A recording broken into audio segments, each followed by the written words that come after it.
ಚಿಂತನ ಮೋಹನ್ ವೆರ್ಣೇಕರ್ ಅವರಿಂದ. ಇದ್ದುದರಲ್ಲೇ ತೃಪ್ತಿ ಇರಲಿ.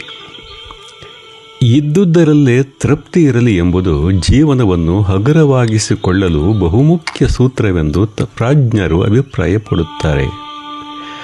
ಅತಿಯಾದ ತೃಪ್ತಿ ಬೇಡ ಎಂದರೆ ಆಸೆಗಳನ್ನು ಸಂಪೂರ್ಣವಾಗಿ ತ್ಯಜಿಸುವುದು ಎಂದಲ್ಲ. ಆದರೆ ಅತಿಯಾಸೆ ಬೇಡ ಎನ್ನುವುದು ಇಲ್ಲಿಯ ಗೂಢ ಅರ್ಥ. ಅಂದರೆ ನಮ್ಮ ಬಳಿ ಇರುವುದನ್ನು ಕೃತಜ್ಞತೆಯಿಂದ ಸ್ವೀಕರಿಸುತ್ತಾ ಮುಂದಿನ ಬೆಳವಣಿಗೆಗಾಗಿ ಪ್ರಯತ್ನಿಸುವ ಮನೋಭಾವ ನಮ್ಮದಾಗಬೇಕು. ತೃಪ್ತಿ ಇಲ್ಲದ ಮನಸ್ಸು ಎಷ್ಟೇ ಸಂಪತ್ತು, ಸಾಧನೆ ಅಥವಾ ಗೌರವ ಸಿಕ್ಕರೂ ಇನ್ನೂ ಏನೋ ಕೊರತೆಯಿದೆ ಎಂದು ಭಾವಿಸುತ್ತದೆ.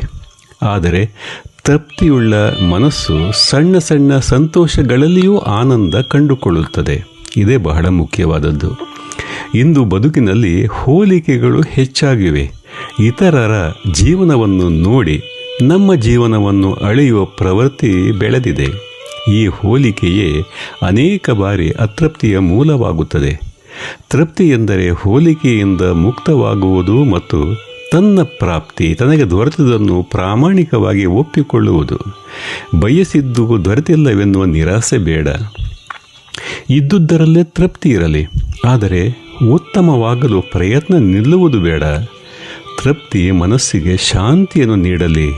ಪ್ರಯತ್ನ ಜೀವನಕ್ಕೆ ಚೈತನ್ಯವನ್ನು ನೀಡಲಿ. ಒಂದಂತೂ ಎಂದೂ ಮರೆಯುವಂತಿಲ್ಲ. ತೃಪ್ತಿ ಎನ್ನುವುದು ಹಣದಿಂದ ಖರೀದಿಸಲಾಗದ, ಆದರೆ ಮನಸ್ಸಿನಲ್ಲಿ ಬೆಳೆಸಿಕೊಳ್ಳಬಹುದಾದ ಅಮೂಲ್ಯ ಸಂಪತ್ತು.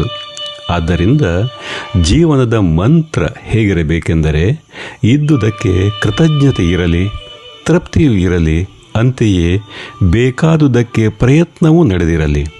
ಸಿಗದಿದ್ದುದಕ್ಕೆ ಚಿಂತೆಯಂತೂ ಬೇಡವೇ ಬೇಡ. ಇದ್ದುದರಲ್ಲೇ ತೃಪ್ತರಾಗೋಣ. ಇಂತಹ ಮನೋಭಾವವೇ ನೆಮ್ಮದಿ ಮತ್ತು ಸಂತೋಷದ ನಿಜವಾದ ದಾರಿ.